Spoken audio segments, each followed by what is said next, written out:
Good morning. It's Pastor Randy from Faith Independent here in Hardin, Montana. Thank you again for joining with us this morning. It is Wednesday, time for our Wednesday meditations, and we praise God for the opportunity to come to you by way of internet this morning. Thank you all, Faith Independent, for joining with us. Thank you for those who are in other parts of the country or maybe don't come to our local church. Thank you for joining with us as well this morning. I'd like to talk to you this morning about preparing our gardens. We have the opportunity here in Montana that spring is just around the corner. Our nights are getting a little bit warmer, not much, but they're getting a little bit warmer. Many minds are turning to getting ready for gardening season. I had actually a call this morning from a gentleman who wanted me to come and till his garden and get it ready for him to plant. I've been working on mine since back in the wintertime. My daughter and her husband bought a house in Billings, and they were raking their backyard. Excuse me. Raking their backyard, and they raked up probably 20, 25 bags of leaves and stuff. And they were going to just throw them in the landfill, and I said, no, bring them down here, and I'll put them in my garden spot. My other son-in-law cuts grass, and he was going to just throw his grass clippings away, and I said, no, bring them out, and I'll put them in my garden spot. So all winter, I've been getting my garden spot ready. I've been preparing my garden spot for the upcoming planting season. Putting that stuff in and disking it in and tilling it in and getting it to rot down into the soil and make it a better productive area for my garden. That's what brings us to our study this morning about preparing. In 2 Corinthians chapter 9 verse number 6, it says, but I say, he which sows sparingly shall reap sparingly, and he which sows bountifully shall reap bountifully. My wife and I went to town the other day to buy some seeds to get ready for the upcoming season. And my wife asked, she said, do you need that many seeds? My philosophy in life is the more I give is the more I get. The more I give to God, the more He gives to me. I give my tithes and I give offerings up above that because I want to be blessed. Malachi tells us if we give to God, He'll give back to us so much that you can't even, He'll open up the windows of heaven and pour out blessings that we can't even receive. My philosophy in life, now that I buy my own seeds, is the more I sow, the more I reap. When I was growing up, my dad was the slave driver of our home, and we planted the gardens. We plowed it, we planted it, we harvested it, we did everything there was to do in it. And the rule was you put 3 seeds per hill. No more, no less. You do not put any more than 3 seeds. My philosophy now is if 3 was good, 4's got to be better. And so that's kind of the way I look at my gardens, is I always try to plant more than I need. I always try to plant enough for my family and someone else. I always try to plant that what I'm going to eat, what my wife is going to eat, what my children are going to eat, and then some to give away. Because I don't want to be caught planting sparingly. Now, in our spiritual lives, how do I prepare my garden spot? How do I prepare for my Sunday worship? How do I prepare for my Wednesday worship? Do I just go out and check my garden once a week? Or do I check it every day? When I plant my garden in the next few weeks, I'll go out every day and I'll check to see how the seedlings are, see whether the rabbits have eaten them all or not. But I'll check it every day. I'll check on its progress. Now, if I use that same philosophy, my spiritual life, do I just go to church once a week? Do I just check my spiritual once a week? Or do I check it every day? God, is this pleasing to you? Let the meditations of my heart and the words of my mouth be acceptable to thee, O God. Are the things that I say acceptable to God? Are the things that I think acceptable to God? Is my attitude acceptable to God? Do I check up every day? Do I check my garden spot spiritually every day? I do my physical. I work on my physical garden all year. I prepare it, I plow it, I disc it, I add nutrients to it, I fertilize it. I brought up truckloads of cow manure. We have lots of ranchers around, so fertilizer is cheap. I went and got, and my philosophy blew that time because I put too much on it. And the following spring, when I planted my seedlings, they all grew and then they died because they burned up. There was too much fertilizer on them. And so I've had to work that out to bring that down from what I put in it. But I don't think I can put too much fertilizer on my spiritual life. I don't think I can get too close to God. I don't think I can get too sinless. I don't think I can have too much of a forgiving spirit. I don't think I can have too godly an attitude. I don't think I can burn up my spiritual life by adding to it. It says here that if I sow sparingly, I'm going to reap sparingly. I don't want to be caught sowing sparingly because in Galatians it tells us, and a lot of people use this as a real negative passage, and it can be.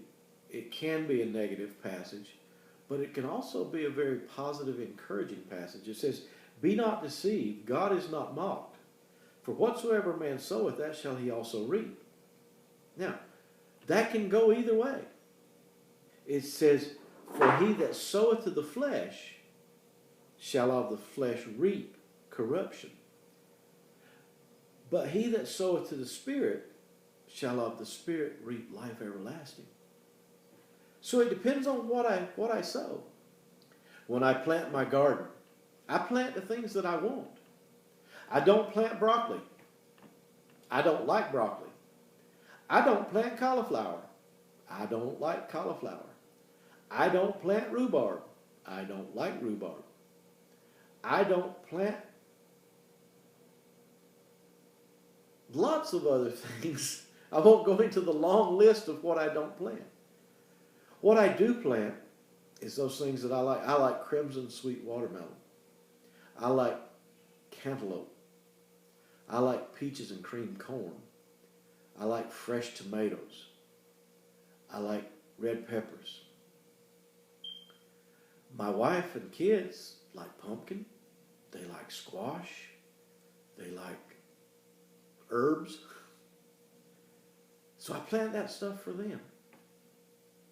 And I always try to plant enough for us and some to give away. Because I want to make sure that we have enough. And I want to make sure I have enough to share. Now, if I use that same philosophy in my spiritual planting, I want enough for me. I want enough for me to get to heaven. I want enough for my family to get to heaven. I want enough for everybody I come in contact with to get to heaven. That's the reason I do what I do. God has given me a command to go into all the world and preach the gospel to every creature. I want to see you blessed. I want to see you reap bountifully. I want to see you transition from sowing sparingly to sowing bountifully. When I give my finances to the church, I always give far more than my tithe. When I give my time to the church, I give far more than my 10% time.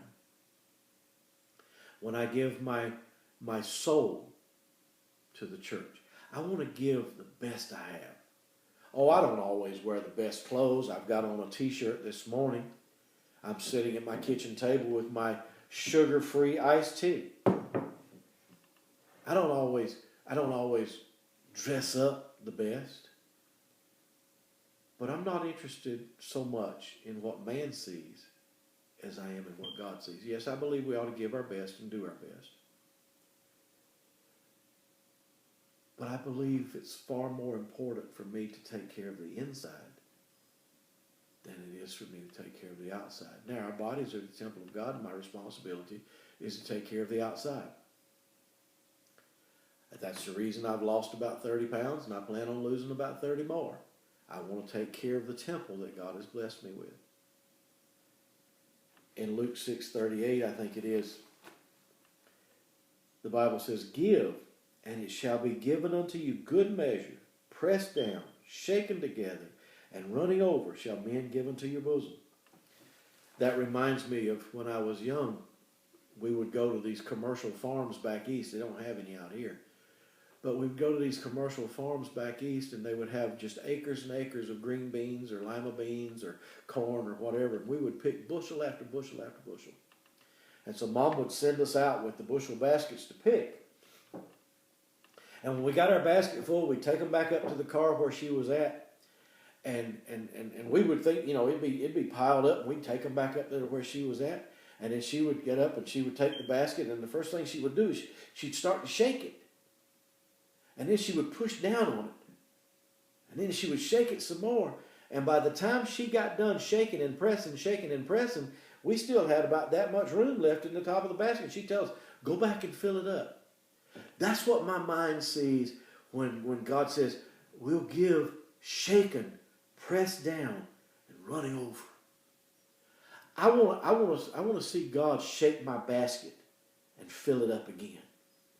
I want to see him shake it and push it down and fill it up. And the more I give to God, the more time I give to God, the more preparation I give to God, the more prayer I give to God, the more praise I give to God, the more he's going to give to me. Yes, I could get by on one service a week, but why would I want to? Yes, I could get by with a Sunday morning service. Yes, I could get by with praying once a week. Yes, I could get by with singing a song once a year. But why would I want to if I know that I can get shaken, pressed down, and running over? God has been so very good to me, and I want more. I want to continue. I'm 59 years old. I know it's hard to believe looking at me that I'm actually that old, but I am. I'm 59 years old.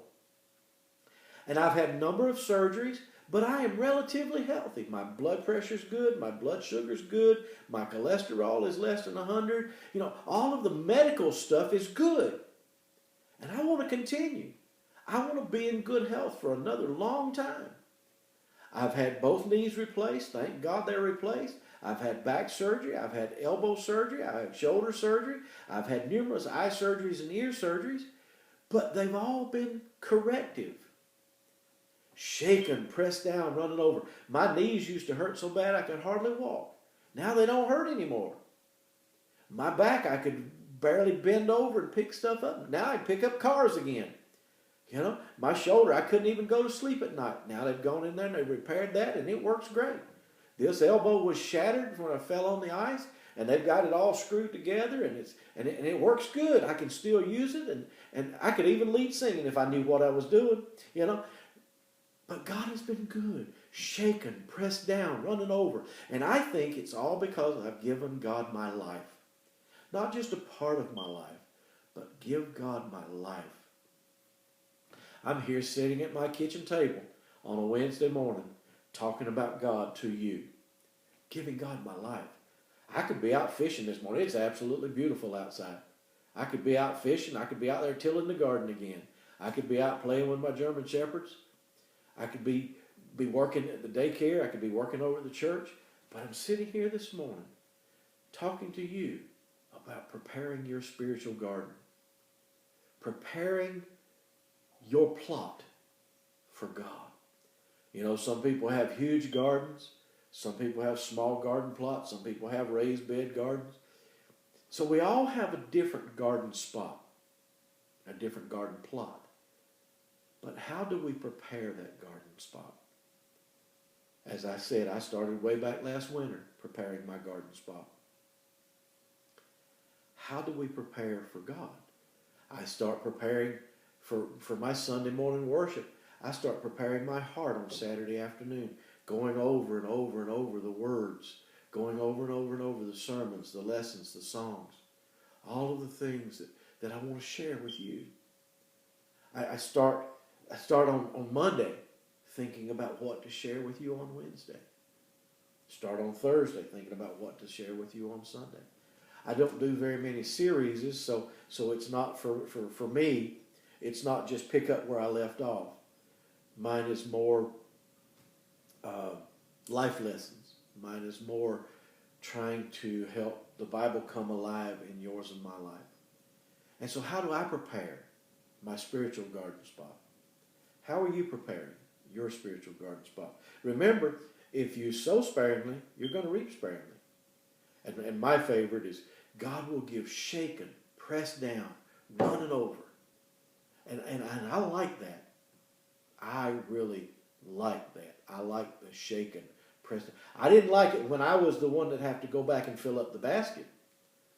But now that I see the principle behind that, now that I see the reason behind that, because when we would go out and we would pick what we thought was enough, Mom knew it wasn't going to be enough to take us through the winter. And so when she would shake it and press it down and shake it and press it and run it down and shake it and press it and run it more, then that winter, when we said, Mom, can we have seconds? Sure, you can have all you want because we have plenty. When I come to a time of my life where there's a drought, I want God to say, there's plenty here. There's plenty grace. There's plenty peace. There's plenty joy. There's plenty here because you've prepared. And now you get the shaken, pressed down, running over part in return.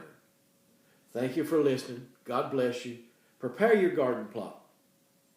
Have a great time till we meet again.